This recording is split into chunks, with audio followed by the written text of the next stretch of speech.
નમસ્કાર. આજ રોજ જણાવવાનું કે તારીખ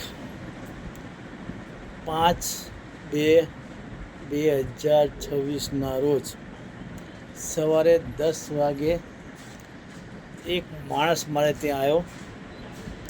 હવે એને બહુ ખાસ તકલીફ હતી દવાખાનાની.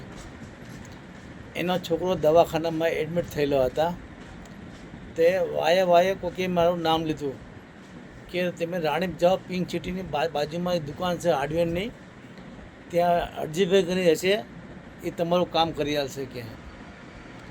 તો એ ભાઈ ગોતતો મારા દુકાને આવ્યો. મને કે મને અરજીભાઈનું મારું કામ છે મારે કે.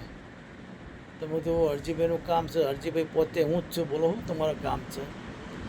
તો કે મારા છોકરાને સિવિલમાં રિપોર્ટ કરાવવાના છે, 2-3 રિપોર્ટ, એના પૈસા ભરવાના થાય છે. તો ડૉક્ટર સાહેબે મને એવું કીધું કે તમે તમારા જે રહો છો એરિયાના ધારાસભ્ય હોય એ ધારાસભ્યનો તમે સિક્કો મરાવી લાવો, તમારે ફ્રી ઓફ થઈ જશે કે.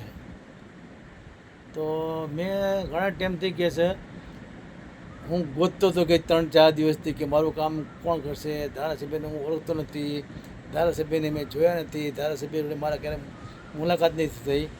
તો એમ કરતાં કે વાયા થઈને આવ્યા. મને વાત કરી, મેં સીધું વાંધો નથી, તમારું જે આધાર કાર્ડ હોય, તમારા છોકરાનો જે ફોટો હોય, તમારા છોકરાનું આધાર કાર્ડ લેતા આવો, હું તમને તમારું કામ કરી આપીશ 100%. મેં પાછા ભાઈને ઘેર મોકલ્યા. એ ઘેર ફટાફટ ભાઈ ગયા અને જઈ અને સીધા પાછા મારી પાસે આવ્યા.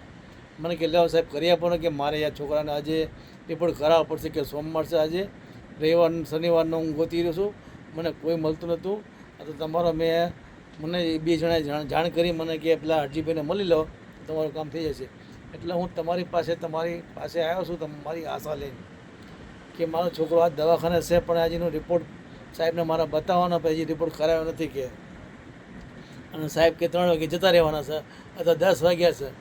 હું તરત મારી દુકાનેથી છોકરો મારો છે, એ છોકરાને મેં ફોન કર્યો, બટા દુકાને આવીને મારે કામથી બહાર જવાનું થયું છે. તો એ બધા છોકરો બી ફટાફટ આવી ગયો. આવીને મને કહે બોલો પપ્પા હું હતું? કંઈ નહીં, તું બેસે આગળ, હું આવું છે આગળ કાર્યાલયમાં જઈને આપણે ધારાસભ્ય છે હર્ષદભાઈ પટેલ, એને આપણે મળીને હું આવું છું.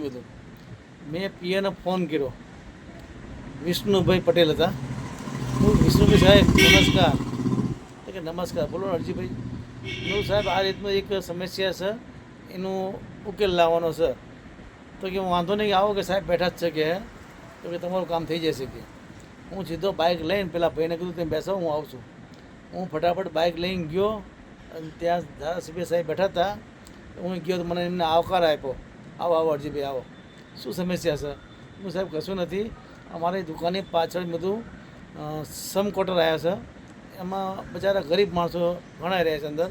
તે એક માણસને જરૂર છે, એનો છોકરો દવાખાને છે અને રિપોર્ટ કરવાના પૈસા એની પાસે નથી. તો કોઈકે મને મારો સરનામું આપ્યું છે કે અરજીભાઈને મળી લો, કે એ કાર્યકર્તા છે, તમારું કામ થઈ જશે. હું એના માટે તમારી પાસે ફાસ્ટ આવ્યો છું. બધું તમે મને આમાં સહિચ્છિકા કરી દો કે ભાઈને 3 વાગે સાહેબ આવવાના છે, 3 વાગે રિપોર્ટ બતાવવાના છે. તો એ જતાં જાય સીધા રિપોર્ટ કરાવી નાખે અને સાહેબને 3 વાગે બતાવી દે, તો એના પર એનું દવા ચાલુ થઈ જાય.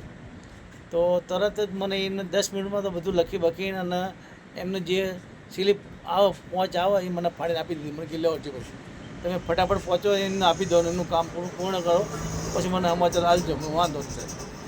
જેવું હોય એવું કીધું. પછી અહીંયા આવ્યો તો ભાઈ બેઠો તો ઢીલો ડફ જેવો થઈને એકદમ નિરાશ થઈને મને જોયો તો ભાઈ ઘસવા માંડ્યો.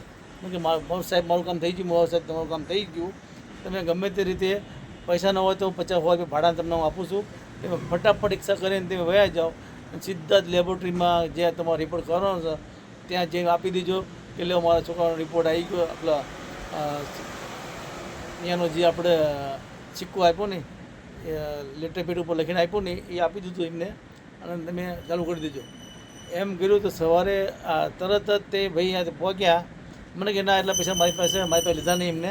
મેં કીધું તમારા 50 હોય જોતા હોય ભાડાના તો હું આપું છું. કીધું સિવિલ જવાનું હતું.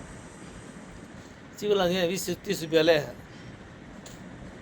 એમ કરતાં કરતાં એનું કામ થઈ ગયું અને સાંજે 7 વાગ્યે મને દુકાન પાછા આવ્યા. મને કે સાહેબ થેન્ક યુ, ધન્યવાદ, તમે મારું કામ કરી આપ્યું, મારા છોકરાને જીવનદાન મળી ગયું, સારું કહેવાય કે મારું રિપોર્ટ થઈ ગયા. સાહેબને બતાવ્યું, સાહેબે મને દવા બી કરી આપી. દવા 15 દિવસની મને દવા આપી શકે, એનાથી દવા લેજો કે તમને આરામ આવી જાય છોકરાને કે. આવું ઘણી કષ્ટીવાળા માણસો હોય છે અને ઘણી જગ્યાએ માણસો હેરાન બી થતા હોય છે, પણ એનું ધ્યાન નહીં હોતું કે કઈ રીતે આપણે આનું આ કયું કામ કોની પાસે કરાવવું, એનું ધ્યાન હોતું નથી. કેમ કે અમે કોઈ એવા મોટા કાર્ય કરતા નથી તો કે અમે જાહેર કરી શકીએ. અમે સેવા કરવી નાની નાની, કે કોઈ માણસને જરૂર હોય તો અમે એનું કામ કરી આપીએ છીએ. અમારા ધારાસભ્ય જોડે થોડો પરિચય સારો છે, અમે બોલી ચાલી શકીએ છીએ અમે સામે સામે. અને એમને કંઈ બી કામ હોય તો અમને એ ફોન બી કરે છે અને અમને સમાચાર બી મોકલાવે છે. ભારત માતા કી જય, માતા પિતાની જય.